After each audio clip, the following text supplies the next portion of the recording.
सम्मानित साथियों, आपका भारतीय संरक्षण सेवा संघ BS3 यूट्यूब चैनल में आपका स्वागत है। तो हमारे साथ आज पंचशील जनहित सेवा समिति के नवनिर्वाचित अध्यक्ष माननीय संजय गौतम जी हमारे साथ हैं और आज हम उनसे चर्चा करेंगे। तो चलिए माननीय अध्यक्ष जी, आज आप पंचशील जनहित सेवा समिति के अध्यक्ष बने हैं, तो सबसे पहले आपको बधाई। तो आगे आपकी वर्तमान में क्या उद्देश्य रहेंगे और किस तरीके से आप काम करेंगे, क्या आपके मुद्दे होंगे?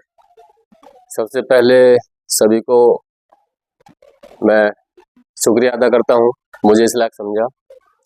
और यही है कि देखिए, पहले जो हुआ है अब वो बातें दोहराने से कोई फायदा नहीं है। हमारी कोशिश रहेगी कि हम अच्छे से अच्छा कर सकें। और ये पंचशील जनहित सेवा समिति रजिस्टर्ड जो है ट्रस्ट जो है, अभी आप देख रहे हैं यहीं पे बच्चों को फ्री में ऑफ कॉस्ट कोचिंग देते हैं। और भी कई काम चल रहे हैं, जैसे कि बहन बेटियों की शादी वगैरह जो हमसे सहयोग होता है वो करते हैं। और देखो, काम करने के लिए जज्बा होना चाहिए, और फिर ये है कि अब काम करेंगे तो उसके लिए पैसा भी चाहिए। तो हमारा समाज थोड़ा पीछे इसी वजह से है। पहले जो सोसाइटियाँ रहीं या जो लोग रहे, बहुत गलत किया। हम कोशिश करेंगे कि ये सब जो है सुधारा जाए और इसको जो है सुचारू रूप से चालू किया जाए। अम्बेडकर पार्क में बुद्ध वंदना वगैरह होती थी पहले, अब मुझे लगता है 2-3 बंदे जाते हैं। तो वो भी धीरे धीरे हम सबको मनाएंगे, घर घर जाएंगे, जो रूठे हैं उनको बनाएंगे। और आशा ये करेंगे कि जो भी होगा अच्छा ही होगा। जी, हमने देखा है कि पूरे नंदग्राम क्षेत्र में पंचशील जनहित सेवा समिति का जो कारभार वो बढ़ता नजर आ रहा है और बहुत अच्छे कार्य रहे हैं। एक पंचशील जनहित सेवा समिति के लोगों ने, तमाम लीडरों ने, पिछले वर्तमान मतलब पहले अध्यक्ष रहे हमारे माननीय डॉक्टर भोपाल जी, वो भी मौजूद है हमारे सामने। तो यहाँ पर जो इतिहास आपने बना डाला, आपका स्कूल भी चल रहा है, आप बच्चों को फ्री ऑफ कॉस्ट पढ़ाने का काम भी करते हैं, तो क्या वो काम निरंतर जारी रहेगा? बिल्कुल जारी रहेगा और लगे हुए हैं उसमें, और हमसे भी जो सहयोग होगा हम करेंगे उसका। ये स्कूल वगैरह तो चलेगा ही, बंद नहीं होगा।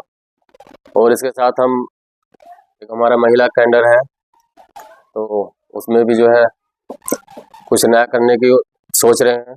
जैसे गृह लघु उद्योग होते हैं छोटे मोटे, उसके बारे में भी सोच विचार चल रहा है। तो जल्दी से जल्दी कोई अच्छी खबर ही आएगी।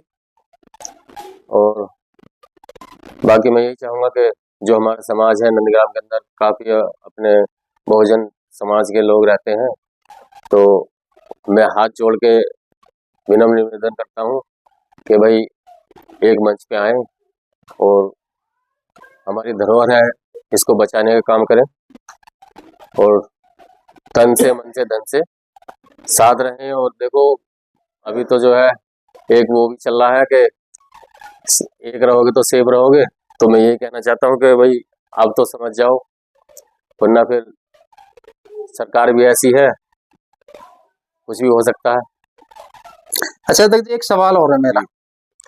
आज जहां पर भी देखो जाति के नाम पर शोषण हो रहा है, कहीं पर बहन बेटियों की हत्याएं हो रही हैं, कहीं पर क्लास में नहीं पढ़ने दिया जाता या नंबर कम कर दिए जाते हैं या घोड़ी पर नहीं चढ़ने दिया जाता।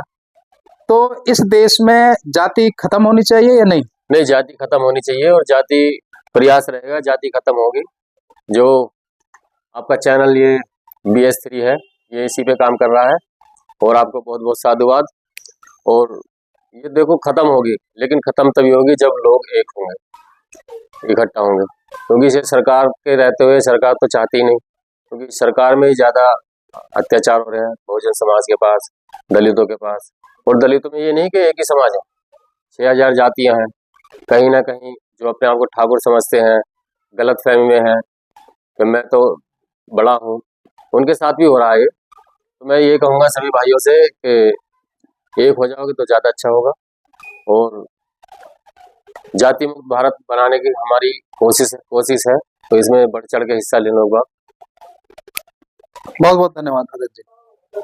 हमारे साथ मौजूद हैं माननीय डॉक्टर भोपाल जी, जो कि पहले अध्यक्ष थे अब इनका प्रमोशन कर दिया गया है, क्योंकि इनके रहते हुए इनकी जो कार्यकाल समय था वो बड़ा ही इतिहास रचने वाला था। तो सबसे पहले माननीय अध्यक्ष जी को जो संरक्षण मंडल के अध्यक्ष नियुक्त किया गया है, तो आपको बहुत बहुत बधाई।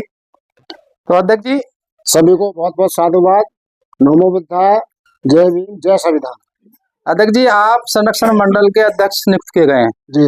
और पंचशील जनहित सेवा समिति में जो आपने कार्य किया, तमाम पदाधिकारियों ने काम किया, वो इतिहास रच डाला आपने आज तक, और सब तमाम लोगों का जो सहयोग मिला वो सराहनीय था। जी। तो आप बहुत उच्च लेवल पर हैं। तो अब आप समाज को क्या दिशा निर्देश देना चाहेंगे, वो आप बताएं। सबसे पहले तो मैं ये कहूँगा कि जो बाबा साहब का 14 अप्रैल का जन्मदिन मनाया जाता है, उसमें मेरा ही योगदान नहीं, पूरे समाज का योगदान रहा है। पूरी समिति के कार्यकर्ता जो भी थे, पदाधिकारी थे, उनका योगदान रहा है। सबसे पहले मैं उनका साधुवाद करता हूँ, और आगे आने वाले समय में इससे भी आगे बढ़ चढ़कर लोग हिस्सा लेंगे और आगे भी बढ़ने का काम करें। अध्यक्ष जी, आज देखा होगा तमाम राजनीतिक दल, तमाम बहुजन संगठन, सभी लोग महापुरुषों के मुद्दे को लेकर चल रहे हैं जी।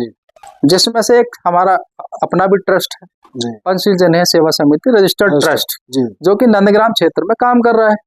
लेकिन आप देश हित की बात ऐसी क्या करना चाहेंगे जो आज ये जातीय शोषण जो चरम पर है, इसको खत्म करने के लिए आपकी ट्रस्ट या समिति क्या करेगी?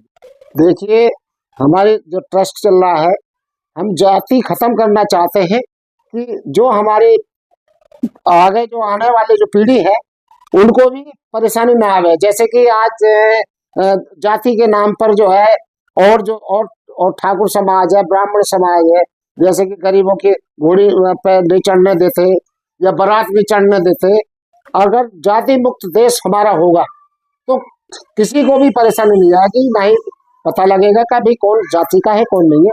तो हम चाहते हैं कि हमारा देश जाति मुक्त हो।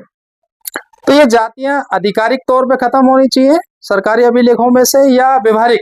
नहीं, मतलब जो है सरकारी अभिलेखों से ही जाति मुक्त होनी चाहिए। जो बाबा साहब ने 18 वो लिखा, कौन सा एक्ट, आर्टिकल 18 जो लिखा है बाबा साहब ने, वो पूरा होना चाहिए, लागू होना चाहिए।